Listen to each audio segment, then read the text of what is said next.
A paz do Senhor, queridos irmãos, seja bem-vindo, seja bem-vinda. Eu sou o pastor Gerliane, do Ministério Flor do Campo, aqui em Cariacica, Espírito Santo, Assembleia de Deus.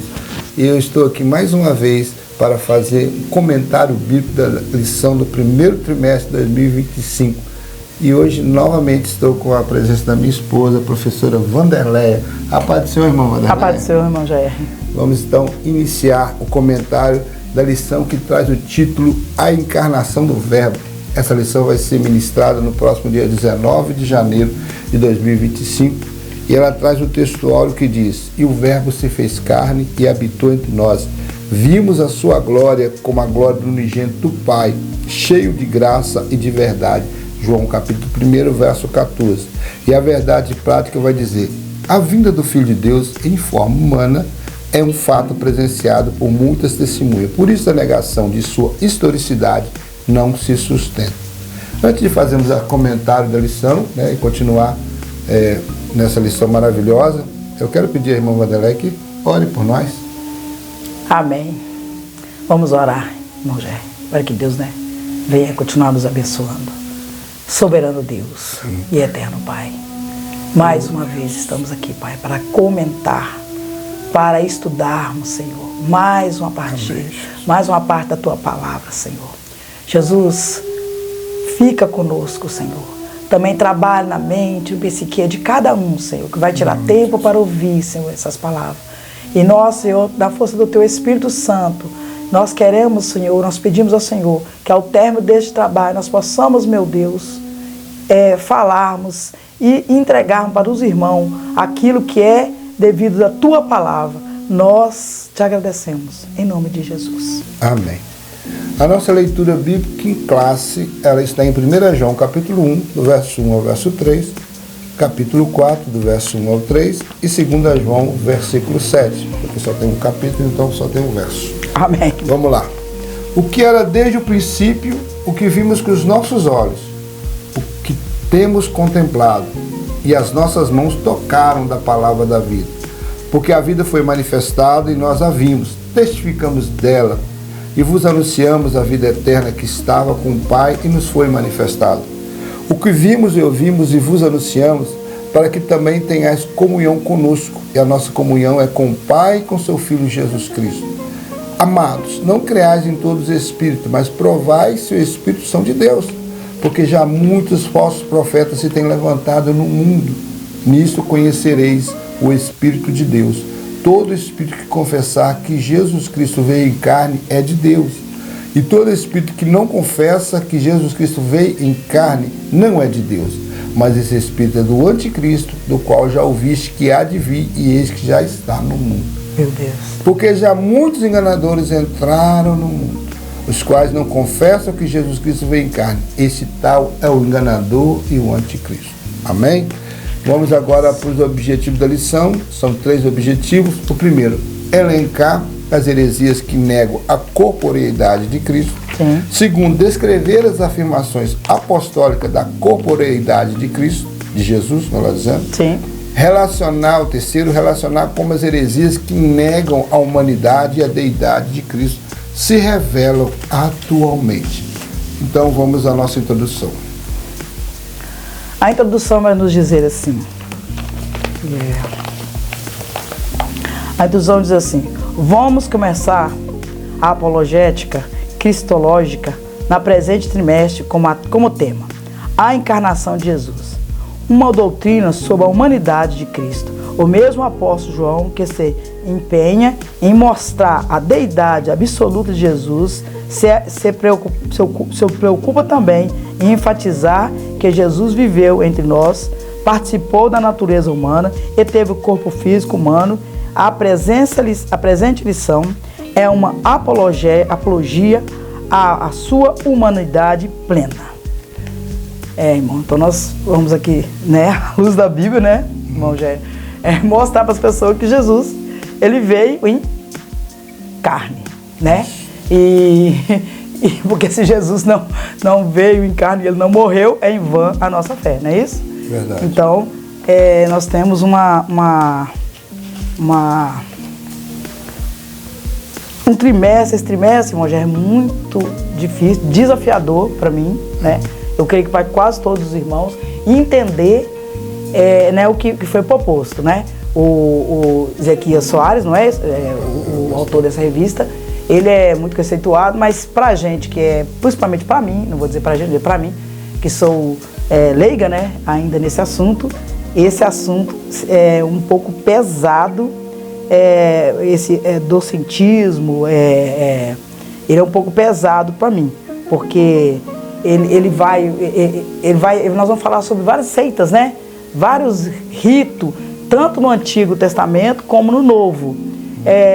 E alguns está aí, irmã Gér, no meio de nós, né? Que às vezes, por falta de conhecimento, às vezes nós não identificamos. Mas isso é muito importante. Eu creio que o irmão, o pastor Ezequias, ele foi muito feliz em ter trazido esse tema. É um tema importantíssimo para nós, né? Que vai falar sobre esse tema docentismo, né? Que é a palavra-chave dessa lição. E através desse docentismo nós vamos descobrir o que se fala, né?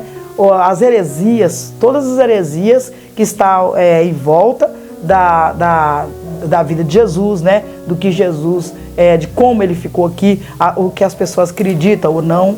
E é um tema, irmão, já é interessante, mas também muito difícil a ser abordado. Eu quero fazer aqui uma breve introdução do livro de apoio do pastor Ezequias Soares, que eu anotei aqui. Eu achei interessante para corroborar com o que a revista vem falando, né?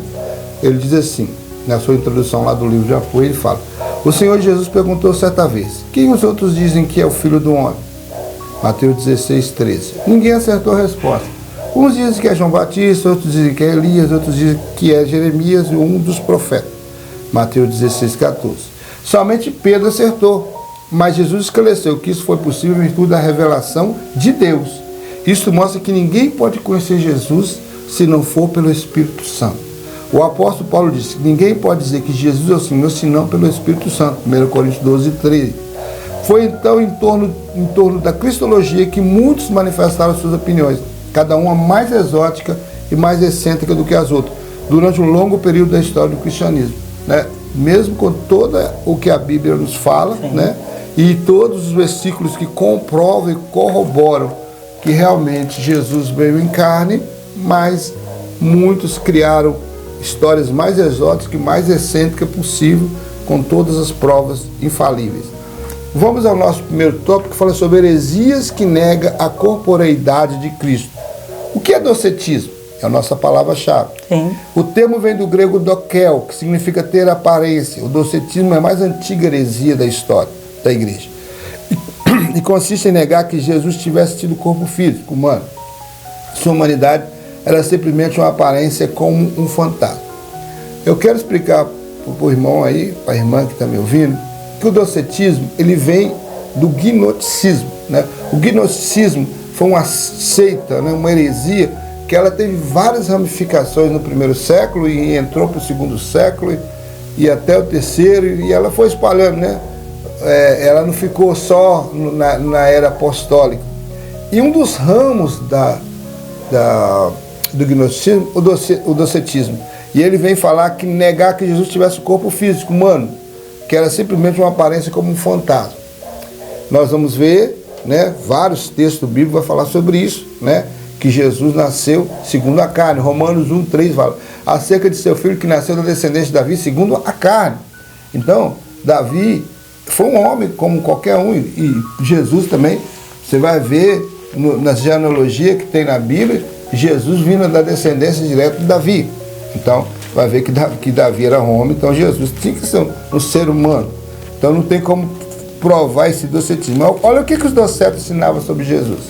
Os seguidores dessa heresia ensinavam muitas coisas fora das Escrituras e contrárias à palavra de Deus. O nosso enfoque destaca a humanidade de Jesus como verdadeiro homem. Lucas descreve um começo muito humano. Jesus teve parentes, amigos, Zacarias, Isabel, José e Maria, vizinhos e primos, pastores, Simeão e Ana. Isso sem contar os relatos sagrados de sua infância, que enfoca ou seja, o desenvolvimento físico, intelectual e espiritual. Então nós partimos para a Bíblia, dentro da própria Bíblia, já vai contrariar o ensinamento do docetismo, Meu né? Deus. Porque eles contrariam a palavra. E se nós que cremos na palavra e cremos que ela é inerrante, infalível, palavra do Senhor, cremos na sua, né, que ela foi inspirada pelo Espírito Santo, há 40 homens aproximadamente que escreveram esse livro, desde Moisés até João, cerca de 1.600 anos foi escrito, então por aí nós temos uma confiança, uma convicção que ela foi escrita na direção do Espírito Santo, sob a inspiração do Espírito Santo, então nós não duvidamos disso. Só isso aí já quebra todos os argumentos dos docetas, porque eles querem colocar essa humanidade, tirar essa humanidade de Jesus. Aí quando você vai para o Evangelho de Lucas, né, você vai ver um livro mais detalhado. Por quê? Porque Lucas ele não foi um testemunho ocular da história de Cristo, mas ele procurou informações com os testemunhos oculares. E aí ele colocou muito detalhe, ele colocou o nascimento de João Batista, o precursor do Messias. Ele conta a história de Isabel, de Zacarias, e João Batista era primo de Jesus, né? Você vai ver que Maria foi lá ajudar Isabel nos seus últimos dias de gravidez. Sim. Então, tudo isso já mostra e prova a sua humanidade. Você vai ver o próprio José e Maria, né? O caso de Jesus, Lucas vai relatar, o único que vai relatar Jesus com 12 anos desaparece na festa lá, e quando eles voltam, depois de 3 dias de viagem, vão descobrir que Jesus está lá no templo, conversando com os fariseus, conversando com os doutores da lei. Então você vai ver a prova que Jesus era tão humano que ele também foi criança, e criança também apronta, né? Vizinhos e primos, né? Pastores viram Jesus, quando Jesus nasceu, os anjos se manifestaram a pastores e falaram para eles, deram o sinal de onde que eles estavam, o nascimento do Messias. E aí eles foram até lá e comprovaram a visão que estiveram dos anjos. Simeão e Ana, Simeão era um que tinha uma promessa do Espírito Santo, Deus havia falado com ele, que ele não morreria enquanto não visse a redenção de Israel. E aí ele foi para o templo, guiado pelo Espírito Santo, no dia que Jesus foi levado para ser apresentado, né? Ele também, como bom judeu, ele tinha que circuncidar. Então foi no dia da sua apresentação, foi levar ele lá no templo, no 8º dia, e estava lá Simeão. E Simeão pegou essa criança e disse que o Senhor poderia despedi-lo em paz, porque agora ele tinha visto a redenção de Israel. Ana também estava lá com esse mesmo intuito de conhecer. E você vai ver Lucas falando sobre o desenvolvimento dessa criança, desse menino, né? Ele crescendo, né? Com saúde. Então você vai ver que Lucas, quer ver no capítulo 2 de Lucas, deixa eu só procurar aqui rapidamente. Também quando você procura, irmão Gé, isso é uma prova quando ele, né, ele vai ser circuncidado. Como que vai circuncidar se ele não tivesse um corpo, né? Não seria possível. Então isso é uma prova, né, irrefutável que Jesus não era um espectro, não era um avatar, mas que ele era que ele tinha um corpo físico, né? E ele era 100% homem, né? Lucas 2, olha só, Lucas 2, 40 e 52. 40, ó.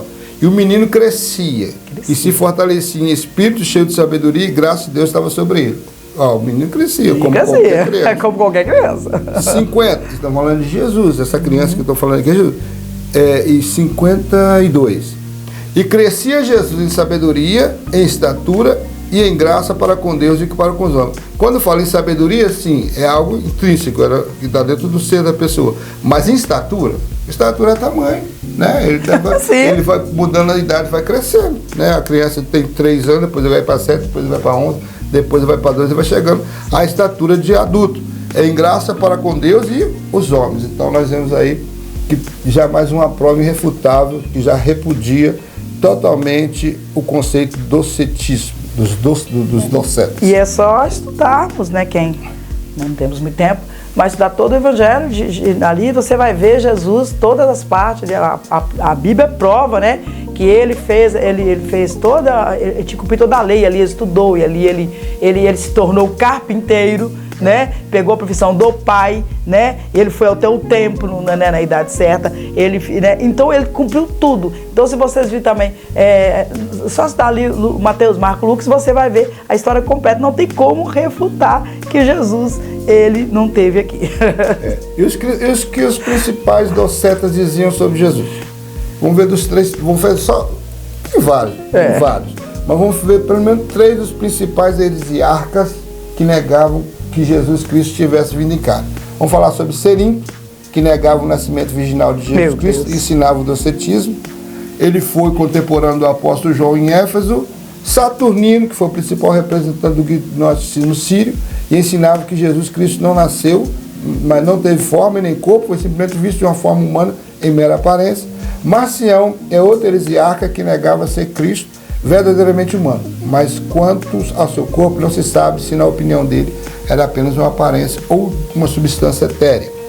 No entanto, a Bíblia declara de maneira direta que Jesus nasceu, mencionando até o mesmo local em Belém da Judéia. E a época no reinado de César Augusto, imperador romano, a Bíblia fala também do corpo físico de Jesus. A Bíblia, ela relata com tanta clareza que ela mostra até personagens históricos, que a história comprova que existiu na época de Jesus. Vou ler aqui o que o texto, o livro de apoio, fala sobre o gnosticismo, né? Que esse pessoal que defende. O que era o gnosticismo? Provém do verbo do grego gnosis, que significa conhecimento. Os membros desse movimento ensinavam a salvação por meio de um conhecimento místico e não pela fé em Jesus. Eles eram um grupo muito diversificado em suas doutrinas, pois diferiam de lugar para lugar, em seus períodos. Essa doutrina era nada mais do que um enxerto das filosofias pagãs nas doutrinas vitais do cristianismo. Esse movimento negava o cristianismo histórico, pois, segundo essa doutrina, o Senhor Jesus não teve um corpo. Isso não vem em carne, seu corpo seria a mera aparência, que chamavam de corpo docético, acabei de falar agora. Então, nós vemos aí, só resumidamente, o que os gnosticismos queriam fazer. Eles eram tão confusos nos ensinamentos deles, que eles nem se entendiam entre si. Então, de região para região, já se mudavam. Mas o resumo de que o comentarista, né, o nosso pastor Ezequiel Soares, ele fala, é que ele é um enxerto das filosofias paganas, doutrinas vitais do cristianismo. Essas pessoas se declararam cristãs, aceitaram a Jesus na conversa deles, mas trouxeram com eles as filosofias pagãs e enxertaram. E aí tentaram fazer um bem bolado ali entre a Bíblia e a filosofia, isso não deu certo. Meu Deus. Na visão deles estava dando certo, eles acreditavam realmente no que eles pensavam. Mas a história mesmo, acabei de ler, César Augusto, imperador, foi na época que ele fez o recenseamento, que Maria e José tiveram que sair de Nazaré, na Galiléia, né, e ter que viajar até Belém, que era a cidade de José, porque eles tinham que ir para a cidade de origem deles, né? Tanto é para cumprir a palavra, para Jesus nascer na cidade de Belém, a cidade de Davi, que era uma promessa do Senhor. O nascimento era virginal, como alguns deles, o próprio Marcião aqui negam. E eu acho interessante aqui que e alguns deles foram até contemporâneos de João, por exemplo, o Cerinto, ele ensinava o docetismo, doutrina segundo a qual o Senhor Jesus não teve corpo humano físico, mas somente a aparência dele, foi um outro problema doutrinário para a igreja do primeiro século. A Bíblia ensina a concepção e nascimento virginal de Jesus. São inúmeras passagens bíblicas que revelam de maneira direta e indireta o corpo humano físico de Jesus, e também que são enganadores que negam essa verdade. Então, você vê que ele foi, e aqui ele foi não sei se foi depois eu vou falar sobre os pais da igreja, mas o Cerinto, ele estava envolvido nisso aqui, tanto é que aqui também fala sobre esse camarada, ele tinha esse pensamento de que Jesus não nasceu, perdi o camarada aqui, aqui. Ensinava, não teve corpo humano, mas teve somente uma aparência dele. E aqui, o comentarista também no seu livro de apoio vai falar sobre a resposta da patrística. O que é patrística?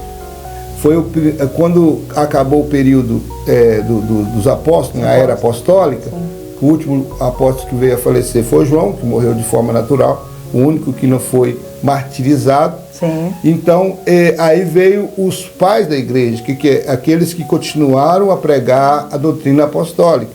Aqueles que os apóstolos passaram para eles as doutrinas e eles foram ensinando a era patrística. É chamada era patrística, os pais da igreja. Os pais da igreja. Então nós temos exemplo aqui, por exemplo, nós temos exemplo de Policarpo, que foi um discípulo direto de João. João ele terminou seu ministério em Éfeso e Policarpo era o seu discípulo. Aí Policarpo continuou, né, fazendo o trabalho do Senhor depois da morte de João. Então ele também defendeu. Olha só que os pais da igreja rebateram as heresias gnósticas. E repulsa dele contra a heresiarca era muito forte. Por exemplo, Irineu de Leão foi o principal expositor cristão que combateu o gnosticismo em sua obra A Diversos Hereses, contra as heresias. Isso aí está no livro de apoio. Ele foi discípulo de Policarpo e esse do apóstolo João. Tornou-se bispo de Leão, em Gália, atual França. Segundo o teólogo que mais se destacou entre os demais pais das igrejas do século II, Irineu conta que o apóstolo João notou a presença de Cerinto, que eles eram contemporâneos, e precipitou para a saída, pois no seu interior se encontrava o inimigo da verdade. Quer dizer que o apóstolo João conheceu Cerinto, esse heresiarca, e ele tinha ele como inimigo da verdade. Outro relato também, esse relato foi confirmado por Eusébio de Cesareia no seu livro História Eclesiástica. Irineu também relata que um dia Marcião, aí já é o outro que nós falamos aqui, nós falamos desses três. Marcião se aproximou de Policarpo, que já era discípulo de João, e saudou dizendo: prazer em conhecê-lo. E a resposta de Policarpo foi: eu te conheço como primogênito de Satã. Meu Deus do céu! Você vê, é a forma que eles tratavam esses heresiarcas, porque eles ensinavam doutrinas totalmente diabólicas. Refutavam. Então, essa era a visão que João tinha, né? Tanto João como Irineu, como o próprio Policarpo, desses camaradas. Eram pessoas que não eram dignas de respeito, porque eles deturpavam a palavra e levavam as pessoas a cometerem erros gravíssimos. Então, nós temos um resumo aí do primeiro tópico, de Jesus mesmo sendo Deus, tornou-se homem e desenvolveu fisicamente, intelectualmente e espiritualmente. Como nós temos a tricotomia, né? Corpo e alma e espírito, né? Jesus também teve espírito, alma e corpo. Era igual a nós. Porque se era 100% Deus 100% e 100% homem, ele tinha que ter todos os elementos que o homem tem. Exatamente. Vamos então agora para o segundo tópico. Amém. Amém. Gente, o negócio tá. Vamos lá, continua. O segundo tópico vai falar assim: a afirmação apostólica da corporeidade de Jesus. Essa palavra é bem difícil. É o corpo de Jesus, irmão. É um pouco difícil essa palavra, não estamos acostumados com essa palavra. O que era desde o princípio? João 1:1. O Evangelho de Mateus, Marcos e Lucas, denominado de Evangelho Sinótico, apresenta Jesus ressaltando o seu aspecto humano, ao passo que João reforça o aspecto divino. Os três evangelistas expõem Jesus exteriormente, ao passo que João o revela inteiramente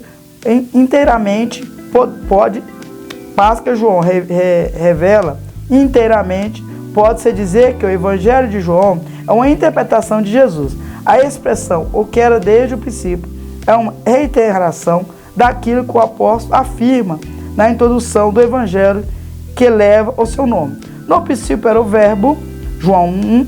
Isso significa que o Verbo já existia, mesmo antes da criação, Gênesis 1. Mas João nunca perde de vista que o Verbo se fez carne, não se contenta apenas com isso, mas apresenta detalhes importantes e que o Verbo não somente fez carne, para não deixar de dúvida alguma, ele habitou entre nós, mas também foi visto pelas pessoas, por muitas pessoas. Irmãos, o irmão Gé já destacou bem aqui, porque em João diz assim, em João 1:1 diz assim: o Verbo se fez carne, no princípio era o Verbo, e o Verbo estava com Deus, e o Verbo era Deus. A Bíblia vai falar que Deus, diante da fundação do mundo, ele já era o Cordeiro morto, né? Então, irmão, o que nós vamos aprender aqui? É que, através da palavra do Senhor, se você estudar Mateus, Marcos, Lucas, Mateus vai apresentar Jesus como rei, como ali sua genealogia e etc e tal. E Marcos como Senhor, Marcos como um servo, E Lucas como homem, o homem como nós. Lucas, Você vê, se você pegar ali, irmão Gé, o Evangelho de Lucas, você vê que ele tem aquela forma, que Lucas era um médico, né? E ele tem aquela forma bonita, igual que ele fala assim, as gotas de sangue, né? Ele chorou, né? Que ele vai, quando Jesus está ali no monte, né? Que ele Getsêmani, que ele vai fazer a última oração ali com seus discípulos. Aí ele fala assim, que as gotas do seu suor virarem gota de sangue. Mas ele fala de uma maneira assim, toda maravilhosa, porque ele tem assim um conhecimento, né, profundo por ser médico, né? E ali Jesus, aí agora em João 1:14, vai falar assim, diz assim, no mesmo texto que eu li, só que no versículo 14, diz assim: e o verbo se fez carne e habitou entre nós, e vimos a sua glória, com a glória unigênita do Pai, cheio de graça e verdade. Olha só, irmãos. Então aqui, João já diz, ele habitou entre nós. Então Jesus, ele nasceu, né, irmão? Ele nasceu de Maria. E o irmão Ger já disse bem, quando Maria ela vai dar à luz, você vai encontrar na história, porque houve um censo, né? E vocês bem sabem que Maria já estava perto de dar à luz. E a Bíblia diz que José, né, teve que ir e teve que levar, ela foi, né, para participar do censo. Chegando ali, por isso Jesus nasce, né, numa manjedoura, irmão Ger, porque as estalagens na história, vocês vão ver que estava muito cheia e não tinha lugar para que eles pudessem passar a noite. Então, o único lugar que eles acharam foi uma estalagem, não é isso? De animal, e ali Jesus nasce, por isso é colocado numa manjedoura. Então, ali está na história, ou seja, Jesus nasce numa parte importante da história, que é o censo, eu esqueci o imperador César Romano, que ali põe esse censo. Então Jesus, ele nasce já na história. E se nós, irmãos, irmão Gé, procurarmos estudarmos, nós acharemos em outras fontes. É claro, irmão Gé, que a fonte nossa infalível é a palavra de Deus, é claro, né? Mas nós também nós podemos investigar em outras fontes, irmão, que contém, por exemplo, Flávio José é um historiador, né? Vai ser falador no terceiro. Então, quer dizer, nós temos ali umas outras fontes que você pode, porque se você for em toda a história, a história dos imperadores estarão lá. E através da história dos imperadores, você também vai observar que as datas, o que está escrito na Bíblia, vai comprovar a existência de Jesus como homem. E o terceiro, segundo subtópico, vai nos dizer assim, a reafirmação apostólica. O apóstolo reitera o que afirma na introdução do seu evangelho, que vimos com os nossos olhos e temos contemplado as nossas mãos, tocaram da palavra da vida. Isso pode parecer até uma redundância. Vimos com os nossos olhos, mas o propósito de mostrar com muita ênfase, sem deixar dúvida alguma, que o Senhor Jesus vem em carne ao mundo e que pode ser tocado pelos que com ele conviveram. João 20:27. Veja que a presença do nome Pilatos no credo do apóstolo oposicionamos ao acontecimento passado. Ele sofreu sob Pôncio Pilatos, ou seja, padeceu nas mãos de um personagem da história. Logo, o Senhor Jesus pode também ser alguém da história. Então aqui, irmão, se você for procurar, né, irmão, sobre Pôncio Pilatos, sobre o seu reinado, você vai ver, geralmente, a história de Jesus.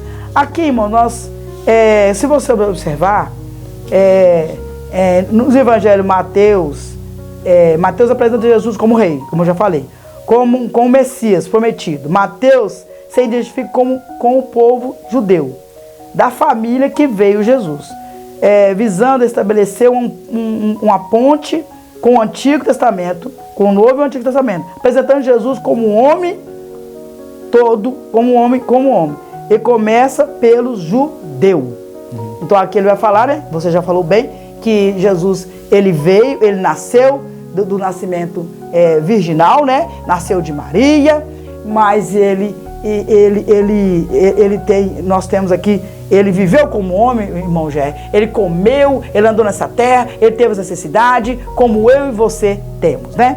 E cada evangelho, irmã Rosalém, me permitiu assim, só uma informação? Sim. Cada evangelho tinha um destinatário, né? Você falou Mateus foi para os judeus, né? Isso.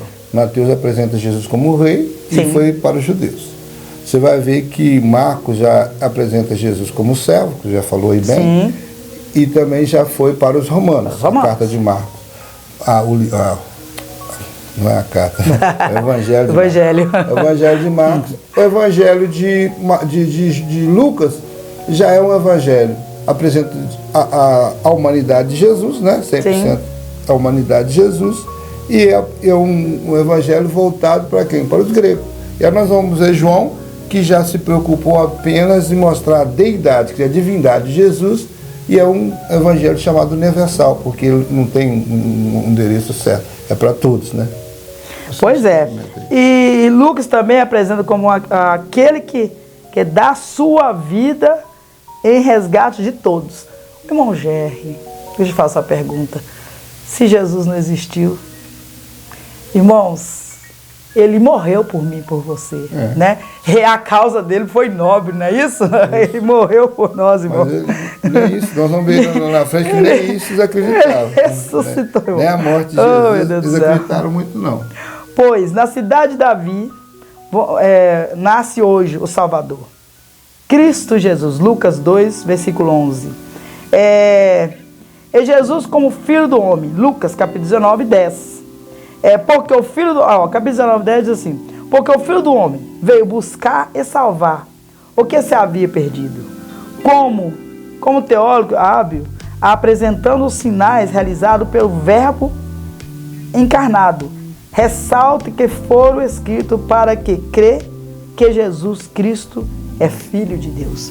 Mas, irmão Jerry, isso aí, irmão Jerry, só acredita quem está com o Espírito Santo revela, né? Porque a Bíblia, irmão Jerry, ela é um livro que que você tem que acreditar pela fé.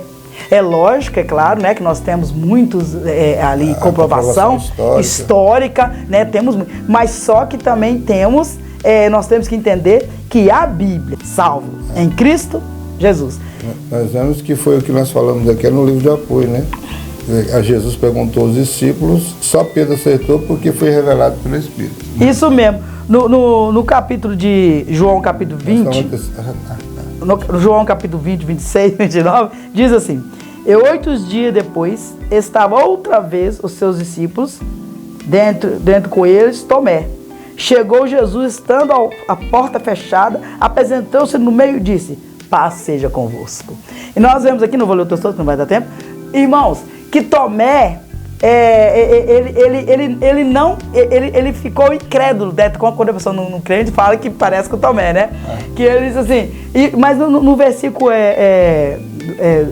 40, João 20, 26, e no versículo 40, não vou ler, só vou falar, o Senhor falou assim, você só acredita porque está vendo, mas feliz é aquele que crê e não me viu. Que é nós, irmão Jé. Que é nós no dia de hoje. Você, irmão Jé, você viu Jesus em corpo? Não. Você viu Jesus andar sobre as águas? Não. Mas nós acreditamos por essa palavra, porque essa palavra, irmão Jé, a Bíblia Sagrada, ela não contém a palavra. Ela é, irmão Jé, a palavra de Deus. E essa palavra inerrante, essa palavra inspirada pelo Espírito Santo de Deus, que nos dá a certeza, irmãos, que Cristo, ele veio em carne, ele é corpo, alma e espírito. E ele veio 100% homem e 100% Deus. No terceiro subtópico, para acabar, né? Para terminar, vai dizer assim: uma crença herética. Em João capítulo 4, 2, 3, João viveu seus últimos dias na cidade de Éfeso, que era a cidade de Cerinto, Doceta. Os escritos do apóstolo João, Evangelhos, as 3 epístolas de livro do Apocalipse, foram produzidos na última década do 1º século. Nesta época, o decentismo já se fundia entre os cristãos. Por isso, o apóstolo esclarece de maneira direta que todo aquele que nega Jesus veio em carne, que Jesus veio em carne. Vou voltar. Jesus veio em carne, não é de Deus. João capítulo 4:3. Veja a gravidade dessa heresia. Pois se Jesus não veio em corpo físico, real, ele também não morreu. Esse não morreu, também não ressuscitou. Esse não ressuscitou, logo não há esperança e salvação para mim. Por essa razão, o apóstolo João foi contundente contra os docetas. Os expositores de tal crença são chamados de enganadores, irmão Gerry. Irmão Gerry, nós sabemos que ao longo dos tempos, né, nós teremos aí os infiltrados de Satanás, né, que o irmão gosta muito bem de falar, para colocar dúvida, né, na nossa cabeça. Mas saiba, querido irmão, que isso aí é o inimigo trabalhando para tirar a sua fé, para colocar você, para que você duvide do poder de Deus. Mas eu tenho uma receita, irmãos, simples, para que você saber que essa palavra é a palavra de Deus. Basta você buscar a unção do Espírito Santo de Deus. O Espírito Santo de Deus vai mostrar para você e convencer que essas palavras, que Cristo é o Filho do Deus Altíssimo e que ele veio em carne. Aqui, para terminar, está dizendo assim,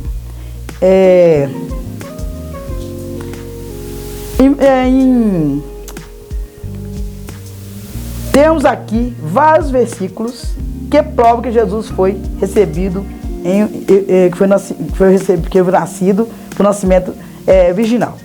Em João capítulo 1, 14, ali, era uma prova refutável da sua humanidade. O verbo se fez carne, como eu também já li. Irmãos, essa seita dos docetas, o irmão Gerry, né? Eles tinham, deixa eu ler aqui, eles tinham alguma parte dessa seita, eles criam, irmão Gerry, que Jesus, ele não era 100% Deus, e que ele tinha assim, só a mente de Cristo. Olha só. Parece que, não sei se é britânico, se é aquele povo, eu esqueci o nome alemão. Um alemão chamado Wallace Magrezi, porque o nome é isso mesmo. Disse que o gnosticista, que Jesus, ele veio como um homem, e que quando, olha só o absurdo, irmão Gerry, quando ele é batizado por João, né, Batista, ele recebe ali naquela hora, ele viveu como um homem normal, né, nasceu do nascimento normal, e quando ele recebe ali o poder na hora que João o batiza, que é aquela hora que ele fala assim, esse é meu filho amado, que nós vemos na Bíblia, que se encontra, um que eu faço na Bíblia, né, pastor Gerry, que se encontra o Pai, o Filho e o Espírito Santo. Jesus que estava sendo batizado, o Pai que fala, esse é meu filho a quem eu compravido, e o Espírito Santo que parece que um símbolo da pomba, não é isso? Desce de forma corpórea. Forma corpórea de pomba, não é isso? Agora, aí esses docetas acreditavam, e ainda tem o pior, ainda tem o do mais heresia ainda, gente. Ele dizia assim, que aí tudo bem, aí Jesus recebeu o poder, né? Ali, segundo esses docetas, ele recebeu o poder, e aí ele faz todos aqueles milagres, né? Anda com seus discípulos 3 anos, né? E meio, tá? Depois disso, quando Jesus vai para a cruz, irmão Gerry, sabe o que eles fazem? Eles falam que é o Senhor, Deus, que eles falam que é o mesmo Deus do jardim, o mesmo Deus do jardim, é Deus que vinha falar com Adão e Eva. Eles falam que ele tirou todo o poder de Jesus, escuta bem, ele voltou a ser um homem, e ali ele morre naquela cruz como homem. Aliás, ele não morre não, ele dá um desmaio, olha só o absurdo, ele dá um desmaio, e ali quando ele acorda que Maria Madalena, né, vê ele, Maria Madalena confunde ele com o jardineiro, e ali eles dizem assim, que quando, aquela hora que ele fala assim, Senhor, Pai, por que me abandonaste? Ali que eles querem dizer que todo o poder saiu de Jesus. Então por isso que aquela hora ali, segundo os docetas, né, segundo essa seita, eles querem dizer que Jesus não perdeu todo o seu poder. Do mesmo jeito que ele ganhou, ele perdeu. E eles acreditavam também que a salvação era por mérito da divindade, de um conhecimento. Quer dizer, aquela pessoa que recebesse o conhecimento divinal do Senhor Jesus, era salvo. Era o gnose. Isso, o conhecimento gnóstico. Gnósio, né? Se ele recebesse esse conhecimento, mas esse conhecimento vinha de Deus, né? Sabe o que eles acreditavam? Vinha de Deus, e quem recebesse esse conhecimento, irmão Gé, ali eles eram salvos. Agora, quem não recebesse esse conhecimento estava condenado. Pra vocês verem, irmão, a heresia, irmão. O grau, né? Eles pegaram a filosofia, né, do pagã, misturaram ali com as crenças, das crenças ali gregas, né, que tinha muitos deuses, né, e fizeram um vatapá e criar essa heresia, irmãos. Irmãos, é um absurdo. Nós não temos tempo, mas estude nas suas casas e vocês vão ver que essa lição, ela está aí nos ensinando muita coisa, que muita coisa está por aí, né, irmão Gé? Está por aí, né, alguma seita que muita gente recebe na nossa casa e não prestamos atenção no tipo de heresias que eles estão trazendo para os nossos lares. Amém. 1 Coríntios 15, antes de nós entrarmos aqui no terceiro tópico, eu só ler esse aqui, ó. 1 Coríntios 15, do verso 17 e verso 18, diz assim: se Cristo não ressuscitou, é vã a vossa fé, e ainda permaneceis nos vossos pecados. E também os que dormiram em Cristo estão perdidos. Então aqui meu Deus, é o complemento do que a irmã leu aqui no final desse segundo tópico, sobre a questão de que eles não acreditam que Jesus morreu e nem ressuscitou. Então, ele também não morreu, se não morreu, também não ressuscitou. Se não ressuscitou, estamos todos perdidos. Essa visão totalmente torta de que eles ensinam o Evangelho. Que para nós é como foi na lição passada, um outro Evangelho que não é o Evangelho que Paulo, nem os apóstolos pregaram e nem os pais da igreja pregaram. Vamos então para o terceiro e último tópico, que também o tempo já foi embora. Como essas heresias se revelam hoje? Quanto ao nascimento virginal de Jesus, há movimentos que negam o nascimento virginal de Jesus, como os mormons, a Igreja da Unificação, e ensinam que ele não foi gerado pelo Espírito Santo. Negar a concepção e o nascimento virginal de Jesus é uma das marcas desse movimento. Esse ensino moderno de Serinto e seus seguidores, a Bíblia anuncia de antemão a concepção e nascimento virginal de Jesus, desde o Antigo Testamento, Isaías 7,14, e o seu cumprimento histórico no Novo Testamento. Jesus foi gerado pelo Espírito Santo, Mateus 1, 18, 20. O anjo Gabriel disse a Maria: descerá sobre ti o Espírito Santo, em virtude do Altíssimo te cobrirá com a sua sombra. Então nós temos uma promessa aí desde o Velho Testamento. Isaías, né? No capítulo 7 de Isaías, no verso 14, Isaías vai falar sobre a promessa, né, de que nasceria da Virgem Jesus. 7,14, vou achar aqui, calma para a opção. 7,14. 7,14. Portanto, mesmo o Senhor vos dará um sinal. Eis que uma virgem conceberá e dará à luz um filho, e será o seu nome Emanuel, significa Deus conosco. Então, aqui no Velho Testamento, já aponta para o nascimento virginal de Jesus. O sinal é que uma virgem conceberá. Normalmente, biologicamente, cientificamente, para se ter filho, né, naquela época, deveria uma mulher, um homem se coabitar, relacionar sexualmente, para ter um filho. Mas o sinal do Messias, que ele não surgiria no caso de um relacionamento biológico, seria algo sobrenatural, o nascimento de uma virgem, né? E aí nós vamos ver já Mateus 1,18, já falando aqui, já está escrito: descerá sobre ti o Espírito Santo, a virtude do Altíssimo te cobrirá com a sua sombra. Lucas 1, verso 35. Uma coisa interessante, Jesus não foi filho de José, e não se escandalize que eu vou dizer, também não foi filho de Maria. Não. Os católicos vão me bater. Meu Deus, você vai apanhar. Mas olha só, porque eu vou explicar por quê. Porque nos anos 80, nos anos 90, nos anos 2000, surgiu uma expressão muito usada naquela época, que virou moda, tal de barriga de aluguel, né? O que era barriga de aluguel? Ficava, o casal não podia gerar filho, escolhia uma pessoa saudável que poderia gerar, pegava o óvulo fecundado da mulher, do homem, que já é o zigoto, já é a célula ovo, e colocava no ventre de uma outra mulher. E ela gerava para aquele casal o filho que eles não podem gerar. Então, e o menino nascia com todas as características do pai biológico, né? A mulher era só usada como barriga de aluguel. E é interessante nisso aí, irmãos, que, gente, é um negócio interessante. A gente pode ser qualquer tipo de pessoa, pode ser pessoa negra, né? Bem negra. E o menino branquinho, ele não vai ter nada. Ele não tem nada de sangue Olha como é que a natureza é. Ele não tem nada de sangue daquela pessoa. Exatamente. Tanto que ele pode fazer o exame que o DNA vai dar dos pais biológicos. É como uma barriga, é como, né, somente emprestou o lugar para gerar. É o que eu queria explicar aqui, vou continuar explicando, é a questão de Maria. Se nos tempos de Jesus, no primeiro século, se tivesse o exame de DNA, se fosse tentar localizar qualquer característica de José ou de Maria, não acharia, porque eu não teria característica nem de um nem de outro. Por que isso, irmão? Para que Jesus pudesse nascer sem vínculo com Adão. Porque se ele tivesse vinculado com Adão, estava debaixo do estigma de pecado que nós descendemos. Então ele nasceu homem, nasceu de carne, nasceu sob a lei, nasceu de mulher, mas todavia sem pecado. Como Adão foi feito, sem pecado, antes da sua queda. Quanto à morte e à ressurreição de Cristo, o heresiarca gnóstico do Egito, Basílides, negava a crucificação de Cristo, dizia que Simão, o Sirineu, você vai ver mais outro absurdo que eu surgi aqui agora. Só Deus. Sirineu transfigurou-se e foi equivocadamente crucificado. E que o popular já tomou por Jesus. Assim sendo, Cristo apenas presenciou, assistiu de camarote, a crucificação de Simão, seu suposto sósia, né? Uma pessoa parecida com ele. O Alcorão, que é o livro sagrado dos muçulmanos, é sua principal fonte de autoridade espiritual, declara que o Senhor Jesus não foi crucificado e que tudo não passou de uma simulação.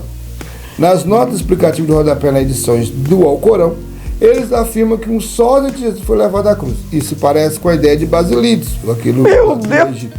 Né? E essa doutrina contraria todo o pensamento bíblico e os fatos históricos. A Bíblia ensina que Jesus morreu e ressuscitou dentre os mortos. 1 Coríntios 15, irmão. Está lá todas as provas. Quem já leu 1 Coríntios 15? 1 Coríntios 15? Não, vou deixar aqui. Aqui. 1 Coríntios 15. Onde eu tinha marcado. Tu acha isso aí? Eu não marquei aqui não. Mas eu acho rapidinho. 1 Coríntios 15. Olha só. Verso 3 e 5. Ó. Está aqui. Porque primeiramente vos entreguei que também recebi que Cristo morreu por nosso pecado, segundo a Escritura. O verso 3 já mostra tudo. Cristo já morreu por nós, segundo a Escritura. Sim. E o 4, foi sepultado, como qualquer pessoa que morre, sim, que ressuscitou ao terceiro dia, segundo as Escrituras. E Paulo não fica por aí não, ele vai falar depois no verso 5, que foi visto por Cefa, depois pelos 12, né, todos os discípulos, depois foi visto uma vez por mais de 500 irmãos, olha só, dos quais vive ainda a maior parte, mas que alguns que já dormem também. Depois foi visto por Tiago, depois dos apóstolos, todos os apóstolos, e derradeiro de todos me apareceu também a mim como um abortivo. Então, irmãos, biblicamente, não tem como refutar a morte, e a morte de Cristo foi tão visível, que Jerusalém foi a única coisa que aconteceu naquela cidade naquele dia foi a crucificação de Cristo. Porque eu acredito que toda a população que tinha em Jerusalém foi assistir. Não tinha como negar que isso não aconteceu. E essa história aí de Simão, só porque ele ajudou Jesus a carregar a cruz por um período, ele se transfigurou e ficou parecido com Jesus e virou sósia de Jesus. Irmãos, não tem fundamento, não tem prova, não tem como eles comprovar isso, né? Então, o que nós acabamos de ler aqui, até o livro, o Alcorão, né? Mas vamos lá, nós falamos sobre a igreja dos mormons, por exemplo, que não aceita o nascimento virginal de Jesus. Esse povo nem acredita na Bíblia, porque eles têm o próprio livro dele, o livro dos mormons. A Bíblia para eles é um livro de cabeceira, um livro para eles lerem. Mas o que eles confiam, as profecias que eles confiam, é o que está no livro dos mormons. A Bíblia dos mormons é o livro dos mormons. Agora, o Alcorão também não acredita no que está escrito na Bíblia. Ele é um livro sagrado dos muçulmanos. Eles acreditam nos deuses e no Maomé e no Alá. Ele não acredita no que realmente... E ali, o que o escritor do Alcorão escrevesse, eles acreditam. Então, é mais uma ideia errônea, totalmente fora do contexto histórico e do contexto bíblico. Vamos agora, então, vamos para a confirmação histórica. Igual a minha esposa falou. Uma coisa por fé, que é crer na Bíblia, né? Sim. E não está lá, mas crer. Sim. Outra é ter confirmações históricas, né? Nós temos várias confirmações da historicidade. Olha só. Confirmação bíblica histórica da morte de Jesus. É o fato incontestável. Historiadores não cristãos, judeus e romanos, atestaram a morte de Jesus. Flávio José, historiador judeu, do ano 37 a 100, ele morreu no ano 100, disse, Acusaram-no perante Pilatos, e este ordenou que o crucificasse. Os que haviam amado durante a sua vida não abandonaram depois da morte. Olha só, que ele foi tão detalhista que ele colocou o nome de Pilatos. E mais uma vez, além do credo que a irmã Léa leu ali, que tem no credo, não tinha no credo apostólico antes da Bíblia estar completa, tinha o credo para falar da fé que eles criam. Então no credo já falava de Pilatos. Agora, acusaram-no perante Pilatos. Agora é Flávio Josefo escrevendo no seu livro. Nós temos outro historiador, Romano Tácito, que viveu de 55 a 117 depois de Cristo. Ele escreveu: aquele de quem levava o nome Cristo foi executado no reino de Tibério pelo procurador Pôncio Pilato. Olha, mais dois personagens de história. A Bíblia declara que Jesus, depois de ter padecido, se apresentou vivo com muitos infalíveis provas. Atos 1:3. Aqui, Tácito, quando ele vai escrever a história do Romano, o Flávio Josefo, ele foi um judeu, né? Não era crente. Historiador, mas ele não era crente.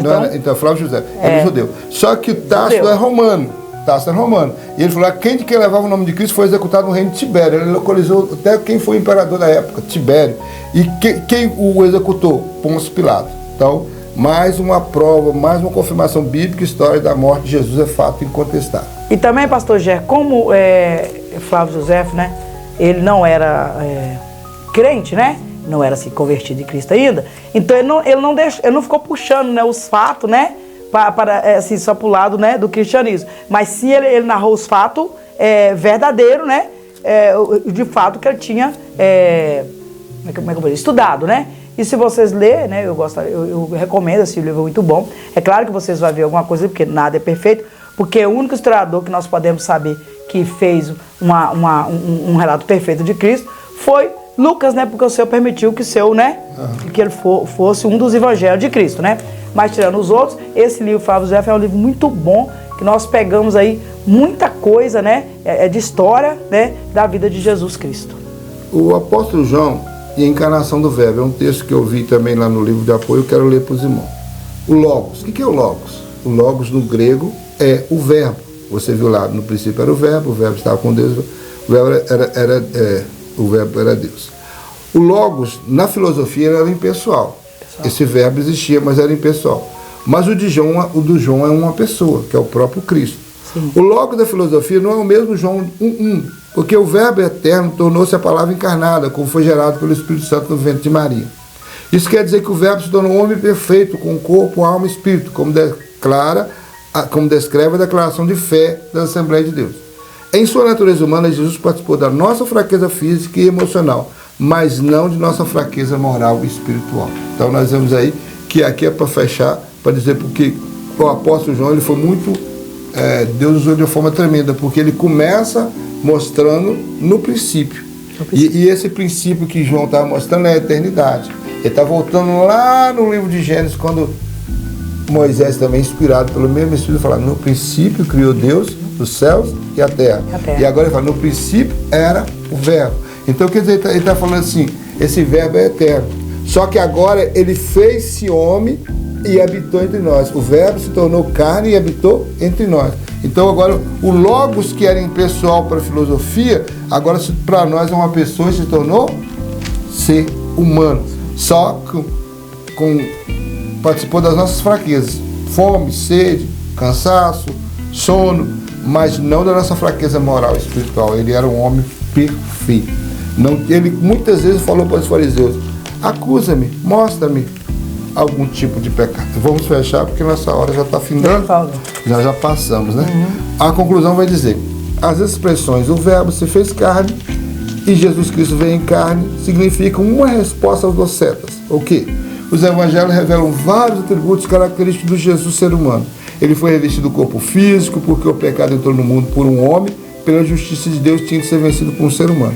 Jesus encarnou, fez-se homem sujeito ao pecado. Embora nunca houvesse pecado, venceu o pecado como homem.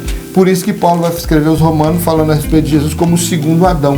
Porque o primeiro Adão falhou no jardim. Agora o segundo Adão veio, homem perfeito, para, através do seu sacrifício, porque também outra lei determinada por Deus, sem derramamento de sangue, não há remissão de pecado. Então ele deveria derramar o seu sangue por nós, porque se ele não fizesse isso, se ele não cumprisse ordenança da parte do Pai, nós estaríamos perdidos.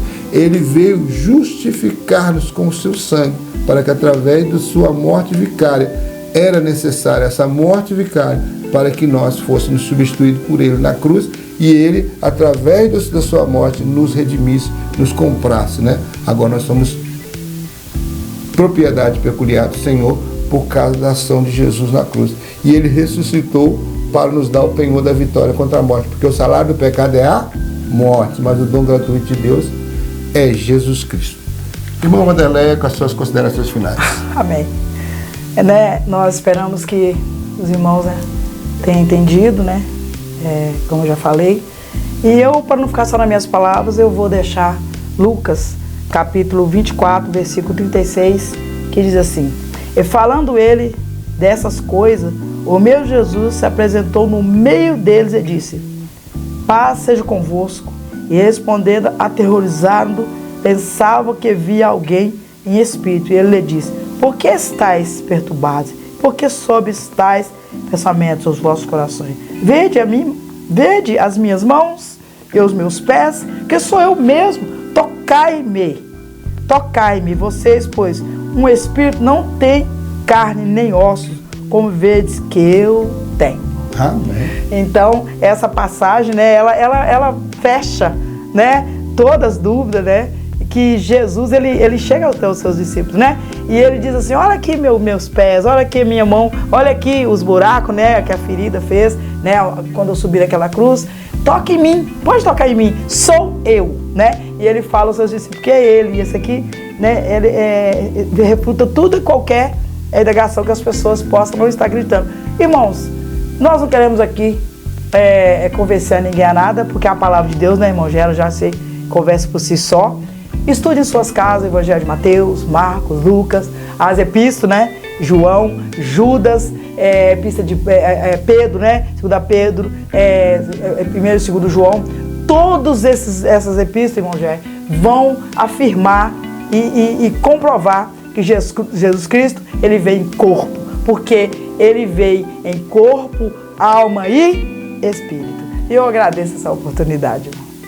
Que o Senhor Jesus Cristo nos abençoe, em nome de Jesus. Amém. Meu Deus!